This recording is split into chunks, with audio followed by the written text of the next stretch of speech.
SEP Fanfic Readings presents What the Room Requires by Alydia Rackham. Chapter 19. The hammer pounds again, but flames I do not feel. This force that drives me helplessly through flesh and wood reveals a burn that burns much deeper. It's more than I can stand. The reason for my life was to take the life of a guiltless man. So dream a little dream for me, in hopes that I'll remain, and cry a little. Cry for me, so I can bear the pain, and hurt a little, hurt for me, my future is so bold. This task before me may seem unclear, but it, my maker, holds. The hammer holds. Draco. We didn't meet anyone on the way to wherever it was that Hermione was taking me. Our feet pounded on the stones, the sound echoing up and down the corridors, and we breathed hard, sucking in painful breaths. I tried to keep my head from spinning. I felt nauseated and giddy, and everything suddenly seemed bright and close and sharp. I was alive, but I was no less afraid. The torchlight and window light flashed past us as we ran, arms pumping, Hermione's hand gripping mine so hard I thought she would break my bones. I wish she would hold me tighter. She pulled me round a corner, and we skidded to make it, and I found myself racing down the middle aisle of an empty Transfiguration classroom. I began to shake, and I couldn't slow Hermione down. "Professor!" she called, and her voice rang, bright and immediate and so real. My eyes flew to the figure behind the desk. Professor McGonagall sat there, her long quill busily scratching, the brim of her hat and hiding her spectacles. She glanced up, however, at our racket, and her eyes went wide.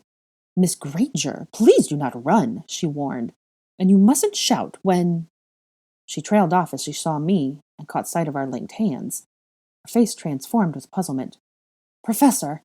Hermione gasped, distressed, as we came right up to the desk. "We must speak to Professor Dumbledore, this instant." "Miss Granger." "Please, Professor," Hermione begged. "It is a matter of life and death." McGonagall instantly stood up, her frame stiffening. She glanced back and forth between our faces. We held our breath.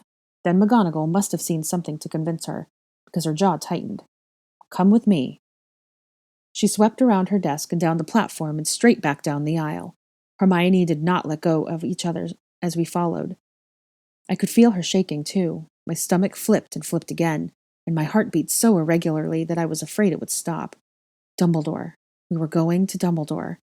And I knew why. I knew what Hermione wanted me to do, and I knew that I would do it. I couldn't do anything else. We hurried after McGonagall, who did not run. I panicked that students would see us walking this way, confused about what I would say to them if they did, but under no circumstances would I even loosen my grip on Hermione's hand. We hurried down several halls, up and down stairs, and finally stopped in a secluded corner, guarded by a great winged gargoyle. "Acid pops," McGonagall said, and with a grind of stone against stone, the gargoyle turned aside, revealing a winding staircase. "Please, go ahead," McGonagall urged. "I have to prepare for a class that is about to begin." "Thank you," Hermione said, and all I managed to do was nod to her. McGonagall watched me for a moment, then turned and hurried back down the hall, her heels tapping. I turned to Hermione. She gazed back to me, eyes bright, then gave my hand a squeeze. I stepped with her up the stairs. In a flicker of light, in a moment, we stood inside Professor Dumbledore's office. It was a tall, ceilinged circular room, its walls covered with portraits of former headmasters and headmistresses. Tables covered with oddments and bowls of candy and candlesticks and books stood throughout, and up a short flight of stairs waited Dumbledore's broad desk. It was so quiet in here I could hear every breath I took and every beat of my heart. "Professor," Hermione spoke into the silence. Professor Dumbledore, seated behind his desk, lifted his head.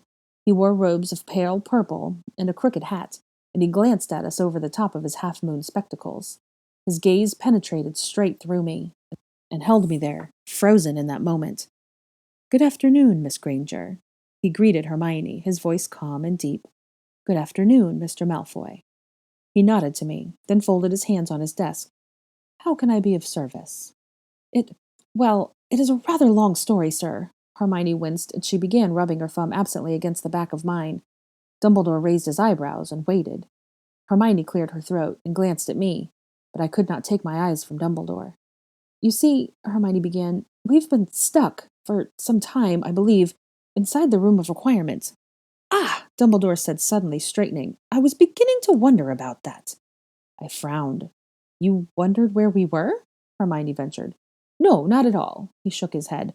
I was beginning to wonder about the Room of Requirement and the magical surges taking place within it during this past hour. He canted his head. Strangest thing.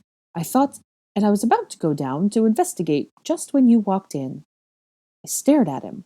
Then I forced my head to turn so I could look at Hermione. She gazed back at me, pale. An hour? I murmured. Hermione swallowed hard. Did it seem longer to you while you were inside? Dumbledore asked. She looked back at the headmaster, still ashen. Well, sir? He leaned forward. How long did it seem, Miss Granger? About a month, sir. She answered faintly. Ah, he said again, very lowly. Please come closer, please. He beckoned. Hermione started toward him, and I uprooted my feet from where I stood and came with her, though my knees felt weak. 1 hour. We stopped before his desk, and Dumbledore searched both our faces for a long time. Then he took a deep breath and spoke. Once upon a time, 4 young practitioners of magic, 2 witches and 2 wizards, fell into the Room of Requirement during a slight emergency amidst the corridors of Hogwarts. The castle was very new at that time. These 4 had recently quarreled. Dumbledore closed his right hand and covered it with his left, and went on. The 4 of them endured many hardships and trials together, trying to find the door again, trying to understand the magic that bound them there. They succeeded, and emerged greater friends, and even more brilliant wizards. They also found that, though it felt to them that they had spent a fortnight inside, only half an hour had passed in the real world. Dumbledore paused a moment. Their names were Godric Gryffindor, Rowena Ravenclaw, Salazar Slytherin, and Helga Hufflepuff. I felt Hermione let out a huge breath. Thank you for telling us that, sir, she sighed. I was afraid you would think we had gone mad. I still have some questions about that point, Miss Granger, Dumbledore countered, then gestured to us. For I see that you are holding Mr. Malfoy's hand. Rather tightly, it appears. Well, yes, Hermione stammered, though she didn't let go of me. You see, it was just the 2 of us in the room, for what seemed like a very long time, sir, and many frightening things happened to us, and we had a chance to discuss several things. She glanced at me more and more often, and I realized she was asking for help. I took a breath. We were scared out of our minds, Professor, I finally spoke, by visions of the most awful kind. Visions of our parents being murdered, running through the Hogwarts grounds completely alone, snakes and goblins, and the Dark Lord. Dumbledore became very still. I went on, feeling very cold. It taught us what we were made of, sir, I said, my voice lowered. And I've realized that I've made of something different than I originally thought. Dumbledore gazed at me for a long moment. Then, when he spoke next, his voice was quiet and gentle. Have you come to tell me something, Draco? A deep shudder ran through me. I felt my foundations cracking. Hermione gripped my fingers. Yes, sir, I rasped. The Dark Lord has commanded me to kill you. Silence reigned for an endless minute. Then, at long last, Dumbledore nodded. Not the slightest hint of surprise registered on his wizened face. He sighed and lowered his face. Sadness washed over him. I know. Surprise shot through me. You know? I repeated, baffled. Sir? Hermione cried. Dumbledore looked up at us, suddenly weary. At least, I suspected as much, for various reasons. He glanced at me. But how were you to escape after the deed was finished, son? I shivered with guilt at his kind address. I was to let a group of Death Eaters into Hogwarts, sir, I said quietly, through the Vanishing Cabinet, in the Room of Requirement. It has a twin, doesn't it? Dumbledore guessed. I nodded, my mind still reeling that he had already figured everything out. Yes, at Borgin and Burke's. And what are their duties to be, these Death Eaters? Dumbledore wondered. They are to see that my job is done, I answered, my mind gaining traction, and then spirit me out of here, doing as much damage as they can on the way. Dumbledore was silent for a long time, gazing down at his folded hands. Slowly he got up, and came round to stand behind his desk and lean against it. He clasped his hands before him. Head bowed in thought. At last, he glanced up and met my eyes again. I have to assume, Mr. Malfoy, that since you have come here and confessed to a crime that you have not yet committed, and told me the details of the plot, You are either going to kill me right at this moment," he raised his eyebrows, "or you do not wish to kill me at all." I held his gaze for half an eternity. "No, sir," I rasped as my heart pounded. "I do not wish to kill you." I felt Hermione's thrill race through me from her fingertips into my arm, into my chest. I could not look at her. Dumbledore commanded all my attention. "Then you must trust me, Draco," he said slowly, "when I tell you that the plan must go forward." Hermione's hand jerked. My heart wrenched. "What?" I choked. Dumbledore held up his hand. "Listen a moment. Listen," he urged, then beckoned us even closer. We stepped up to him, and he put one hand on Hermione's shoulder and the other on my shoulder. He gazed back and forth between us, speaking softly, eyes capturing our souls. "To halt the plan in its tracks would be fatal for you, Mr. Malfoy. Your disobedience would cost you your life, and would forfeit the lives of your family members, and the life of someone else that we cannot afford to have die at this juncture. You must allow the Death Eaters into Hogwarts at the appointed time." He drew in a breath. "And I must die that night." Hermione's hand trembled in mine, and I heard her struggle against tears. I don't understand, sir," I confessed helplessly, my voice shaking. "I cannot. I will not." "Shush, shush," Dumbledore soothed, squeezing my shoulder. "I have no intention of turning you into a murderer, Draco." Hermione's head lifted. "Then how will you—" she trailed off. For the first time, Dumbledore smiled, very sadly. "This is something I will discuss with Mr. Malfoy later, alone. The fewer people who know about our little loophole, the better." I struggled to smooth my expression. It didn't work. Dumbledore looked to me earnestly. "I promise you, Draco, I will protect you from the fate you fear," he vowed. "And there are others who will do the same, without hesitation. But now I must ask you, both of you, to be stronger than I have any right to ask." He turned to Hermione, paused, and gave her a pointed look. "Because several students here are children of Death Eaters, and because our mutual friend, Mr. Potter, is a curious and determined young man, the two of you must act as if none of your adventure in the Room of Requirement ever happened." What felt like sharp pieces of metal slid down into my stomach. I couldn't speak. Dumbledore went on, squeezing our shoulders. "You must go on as before, as if you are not the dearest of friends. But it is because you care so much for each other that you will have the strength to keep away from each other. You must not meet in secret either.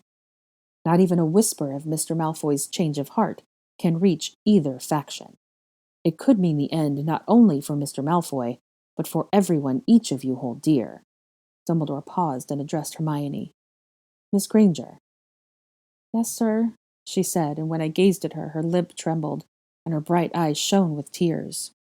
"You are a brave and brilliant young witch," Dumbledore praised quietly, "and so I must ask you to keep all of this completely to yourself.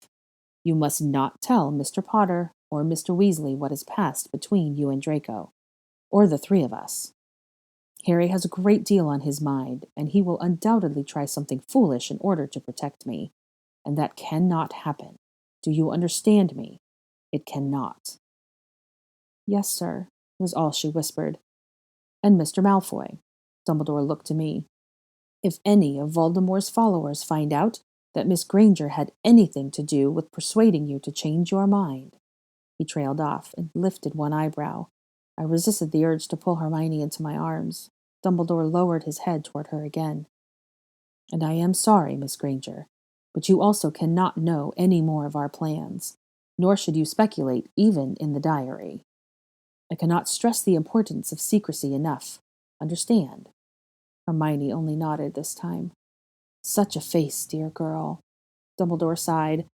"I am by no means forcing you into silence for the rest of your time. Nor am I doing so to you, Mr. Malfoy." He glanced at me. "After the storm has passed, after the danger is gone, you must certainly speak of your friendship and strive to look after each other." He held up a finger. "But not until then." The vivid giddiness of having survived had vanished from my body. Now I felt like I was made of lead. "Mr. Malfoy, I have a great deal more to discuss with you," Dumbledore said, leaning back and taking his hands off our shoulders. "Would you please come back to my office at 8 o'clock this evening? Stop by Professor Snape's office as you come, and bring him with you." "Yes, Professor," I rasped, starting to go numb. "Now, hurry to your classes. You have already missed one period. It is no good to start arousing questions. I will send a message ahead of you, explaining to your professors that you have been with me discussing end-of-year festivities. Go on." We stood frozen for a long moment. Then Hermione tugged a little on my hand. We stepped back down the pedestal and started for the door. "Oh, and Draco." I turned around to face my headmaster. He held my eyes for a moment, then spoke with fervent quiet. "I am desperately proud of you." My throat choked and I could not speak. I could merely bow my head, then turn my back on him and start back down the stairs, hand in hand with Hermione, feeling something in my chest shatter. Hermione. My chest hurt, deep, deep down inside it, and it pulsed that ache straight out to my arms, like a vital organ of mine was tearing. Draco and I reached the bottom of the stairs and stood outside Dumbledore's office in the abandoned corridor next to the hanging torch. We stopped walking, still holding hands. We did not look at each other. We had come out of the room. We had survived our worst and most terrible nightmares, and I had never fathomed that the worst one yet would strike us once we were free. I had hope, now. Yes, there was hope, since Dumbledore knew the truth and had sworn to protect Draco. But the fact that the terrible plan would somehow keep rolling, like a fire across the prairie, despite everything we had fought for, I couldn't understand it. In fact, that I couldn't talk to Draco anymore, couldn't walk with him, laugh with him about Quidditch and chess and Pride and Prejudice. I couldn't sit in the sun and watch the clouds, but I had to act as a stranger to him. No, an enemy. My poor heart couldn't take any more. I drifted closer to him, my sight blurring, my head low. He stood over me, my forehead inches from his chest. I felt his breath on the top of my hair. I felt him shudder as if he had a fever. My brow twisted, and I lay my head against him. He was warm. He let go of my fingers and rested both his hands on my shoulders. For a moment, I thought he was going to push me away. Then, he slid his palms across my back and wrapped his arms around me. I broke. I reached up and frantically threw my arms around his neck, burying my face in his collar, trying to stifle my sobs. He crushed me to his chest and leaned down and pressed my face into my hair. I took fistfuls of his shirt and turned my face toward his, breathing deep the scent of his pine cologne, pressing the bridge of my nose to his cheek. He lifted his face and took a breath to say something to me, but I couldn't bear to hear him speak. I couldn't bear to pull back from him. And then my mouth blundered into his. All of a sudden we were kissing each other's lips, but not breathing, pressing in deep and hard and desperate. We locked that way, our hearts suspended in midair as everything we had known or thought fell out from beneath us. I clung to his shoulders, and he lifted me off the ground, and for just a moment I knew the feel of his lips against mine and the very scent of him. Our breaths sharing the same space, our hearts so close to each other, they might as well have been one. A voice came down the hall. Our mouths broke apart. I gasped hard. Draco's silvery eyes stared straight back into mine, his nose an inch away. His shoulders heaved. He glanced down the hall. I couldn't take my eyes from him. "She said to meet in the common room. I heard her." That was Ron's voice. "Well, she's not there, Ron," Harry, sounding frustrated, answered. "She must have run into some sort of trouble." Draco turned back to me, still breathing hard. He pulled out of my arms. "Draco," I mouthed, unable to make a sound. Tears spilled down my cheeks. He gripped both my hands hard and glanced down the hall again. "Where do you suggest we look?" Ron persisted, this time closer. "The astronomy tower? We've been everywhere else." "I'm going to Dumbledore," Harry replied. Draco turned back to me with a sudden terror. I realized it was the last time he would look at me like this. He swallowed hard. We gripped each other's hands so tightly. "Walk faster, Ron," Harry urged. "We'll be late for another class." My breath caught. Draco's face filled my mind, his beautiful blue eyes, pale, handsome face mussed with white hair. He let go of me. He backed off, turned, and walked down the corridor, hands clenched, head low. His shoes tapped on the stone. For a moment, his footsteps slowed, and he glanced over his shoulder at me. I pressed my fist to my stomach. "Hermione!" I jerked and spun around. Harry was running up to me, followed closely by Ron.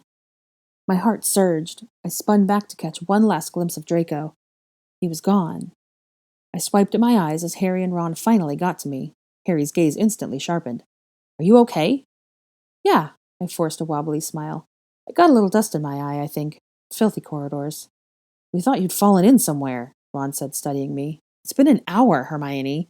We thought for sure Malfoy had cracked you over the head with something. Or you had cracked him over the head. Really? I said, trying to get my mind to work through the haze of the month's worth of memories, to remember what I had been doing before all of this. Oh, no, I shook my head. He didn't give me any trouble. So? Harry watched me expectantly. Did you learn anything? I gazed back into his green eyes that I had loved, and I had looked up at Ron, whom I loved as well, and smiled gently, then shook my head, feeling my heart break into pieces. No, I said. Nothing important.